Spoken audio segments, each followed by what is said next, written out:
Ciao a tutti ragazzi e benvenuti in questo piccolo video in cui vi informiamo tempestivamente dell'aggiornamento ad Android 4.3 sul Galaxy S3 Italia, ovviamente non brand, dopo essere uscito eh, per gli S3 marchiati Vodafone.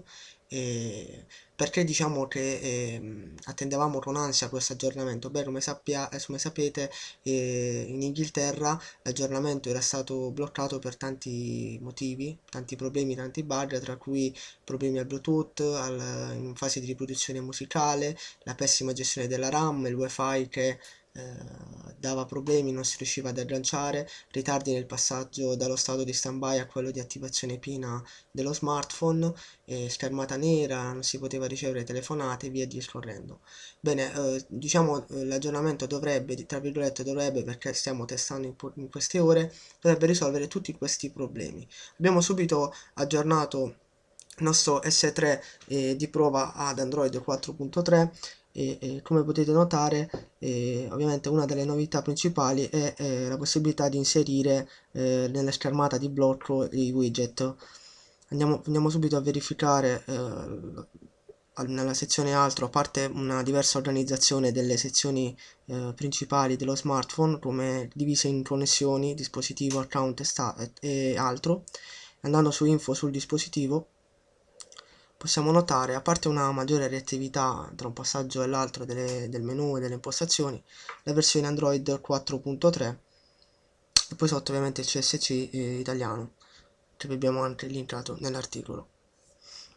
Per quanto riguarda le connessioni, ovviamente c'è la presenza della screen mirroring, la connessione DLNA, l'SBIM, l'NFC e poi ovviamente modulo wifi che dovrebbe essere stato risolto finalmente. Mentre nella sezione dispositivo troviamo la gestione del LED, del suono, la schermata home, la modalità di blocco, modalità auricolare che ha sostituito la modalità alla guida. Poi possiamo notare sempre la presenza laterale sinistra delle applicazioni multiple in cui possiamo utilizzare due applicazioni contemporaneamente sul nostro smartphone, sia per messaggiare che anche per vedere un video. Poi per quanto riguarda la gestione dell'account, Google, eccetera. E poi in sezione altro, i servizi per la posizione, i servizi per la gestione applicazioni, la sicurezza, date ora, memoria, batteria e opzioni sviluppatori. Beh, che dire, abbiamo visto, come dicevamo prima, una reattività maggiore dello smartphone, finora non ci ha dato problemi. Vedremo adesso come è la batteria, più che altro, e soprattutto come sarà la gestione della RAM e il wifi, e ci accerteremo se veramente non ci sono problemi.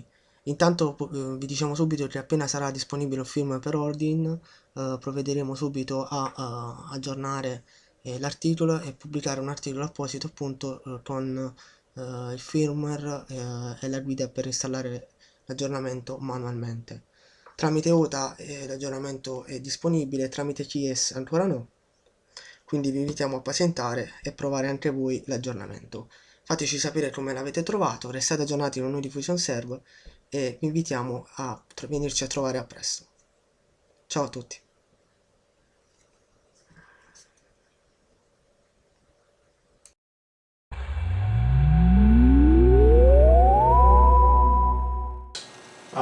The first frame. So this is actually very good that these cycle through, and it's actually kind of cool. If your friends are nearby and you put this on, you can actually see a whole bunch. We certainly have a list. Then we have them by folder. Okay, and we'll just go with thumbnails for the moment. Okay, so to plain action, let's go by folder because I know where the pieces are I'm looking for. So let's go through and take a look. So obviously when I want to play a video, I can just go through. And actually what I'm going to do here, you probably see me use this a lot in my demos. This is an iHome. iHome normally makes stuff for Apple, but they decided that they were going to start making stuff for Android because we're starting now to sell them. So they have this nice little dock, although it's not specifically made for the S3. It's actually made for any Android that has a USB in the bottom. So it actually has, I'll do a review on this later, but basically I've got my power and I've got a little speaker here, a powered speaker. So let's go through and click on a video. Okay, everything you'd expect to normally see. I think it's nice that I can adjust the volume instead of having to find out where it is on the side. Okay, we have you know, your next video, previous video, pause, play. Okay, so let's take a look at why I think this is pretty cool. Okay, the first thing we have is that we can change the aspect ratio. Now, most of you would not be making it this kind of a aspect ratio. However, in some cases you will. But I just want you to know that it's there. Some videos actually come in wrong, and so to be able to click a button and have it change the aspect ratio is actually pretty good. Okay, native mode, and then just fill screen.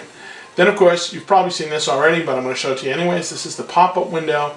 So when we click on that, we're playing a video. It pops it up on a little window, and we can move around and continue to do whatever it is we want to do. Now, a lot of people say, well, you know, what do you use that for? I use that all the time. What I do is I'll put maybe I want to watch this guy play the guitar. Let's go back so he doesn't stop playing when we're doing it, okay? And while I'm doing this, I'll go off and I'll start reading my email, okay? Because I can read my email while I'm doing this, okay? And when I'm done, I just click on that, opens back up. Okay, so let's take a look and see what else we can do with this.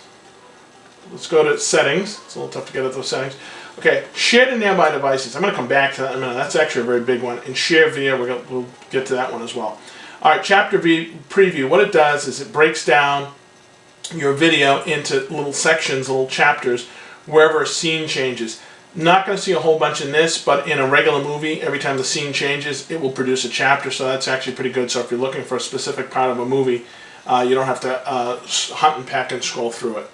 Let me go back here for 1 second. Okay, let's go here. Let's go to our settings here. Okay, trim. You can actually, it's got a built-in editor. I'm going to talk about that in a little bit, but it's got a built-in editor. Trim just means you can cut off some of the beginning, some of the end. Video Maker, talk about that later. That's your own Video Maker, where you can string things together and produce your own videos. Okay, video auto off, that's pretty self-explanatory. I go in, I can put this in, and I can say turn the player off, turn the viewer off after I'm playing 15 minutes, so on and so forth. And again, that's if you're one of these people that falls asleep with your unit on. Okay, let's go down to settings, and in settings, first one that's probably one that's very helpful is that the video brightness normally is set to automatic, and that drove me nuts the first couple of days because I went in, I turned my brightness from my phone all the way up, and then I went to go watch a video and the brightness dropped down and I couldn't figure out what was going on. And that's because it's in here. So there's a separate brightness for this. So if you want this to really, again, you can see how much different that made right there. It was already on 6. Okay, so that's how you can improve your, now it's obviously going to take up more battery power, but I think you already know that. Okay, play next, we can say that, so it'll automatically keep cycling through. That's actually pretty neat. And then we have play speed, and play speed will actually play at 1, 1.5, 2, and, sorry, 1, well, let's see, 1.1, all the way up to 1.5. Okay, now,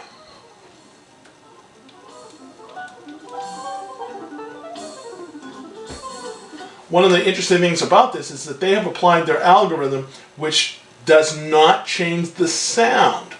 It's faster, but it's still at the same pitch. So it's not like he's playing like a cricket, he's just playing a lot faster. Now, what's that for? You say, well, what good is that? Well, that's good. If you're watching a video that's somebody explaining some long drawn-out thing and you need to watch it, but you wish this would go a little faster, now you can crank it up. And you don't have to worry about listening to a cricket, it'll just sound faster. It's the same algorithm that they use. You hear a lot of these commercials now, and at the end they give all the terms, and he's like, wow, that guy talks really fast. No, he doesn't. They sped it up, but the algorithm brings the pitch down so that it compensates for that. Now, we can obviously go in the opposite direction, and the same thing applies. Pitch is still right, and again, you might say, well, why would I use that? Well, here's an excellent example. Perhaps I'm trying to learn how to play as good as this guy, which I would never be able to do. I can at least now watch his fingers a little bit closer. I can even change that aspect ratio. Okay, so there's a couple of neat things right there that that it can do. And then the other one, let's just put that back where it was. 1, there we go. Okay, the other one is that it has, if you have, for playing a video with subtitles, you can turn them on and off within this. And again, the standard players on most of ththese phones don't have all of these features. So I just want to make sure you know that they're there. And then it also has Sound Alive, which is their, their sound enhancement. So they actually have a couple of different ones. We have normal voice movie and a 7.1. So this is really good. So if you have your phone hooked up to either a set of headphones or to some powered speakers or something, you're going to get some pretty realistic sound.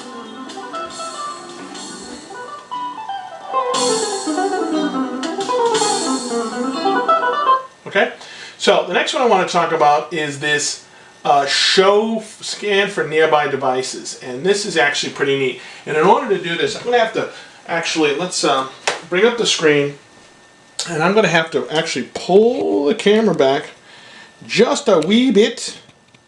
Sorry for the shakiness. Hopefully you don't have motion sickness. And I'll pull this back just a little bit. Okay. Alright. So what we have, and I have my little hat on here. So what happens is when you scan for nearby devices, it will search your current network for nearby devices that are what's called DLNA compatible. Basically what that means is that these are devices that we can literally share our media to. So I'm going to go ahead and I'm going to click on share for nearby devices. It's going to say it's going to come back, and it didn't find it. It says no devices were found, and we're all set. Now, here's a quick thing that you can do. You're over somebody's house. Just as if you're on their network, meaning they've got their PC and they've got a wireless router, chances are it's all together. All you ask them to do is open Windows Media Player. Say, hey Jim, yeah, let's go by your computer for a minute. Okay, fine.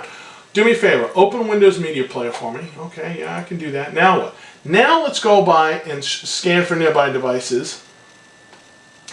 And now we got a little number 1 up in the corner because it found one device. There are any machine that's running Windows 7, just get them to open up the Windows Media Player and you're all set. This also works with a whole bunch of different TVs and a whole bunch of different, just a gazillion devices, not just Samsung's, but a whole bunch of other ones, which is why Samsung put this in. So now what we can do is we can play our video.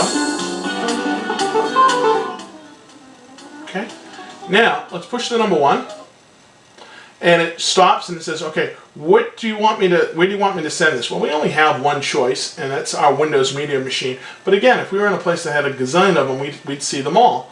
And I'm going to go ahead and click on that, and it's going to say processing, and it takes a little second or two. And what it's going to do is they're going to handshake between the two, and I'm doing this in real time. And there it is. And I actually can change the volume, make it a lot louder, softer. I can move through my video.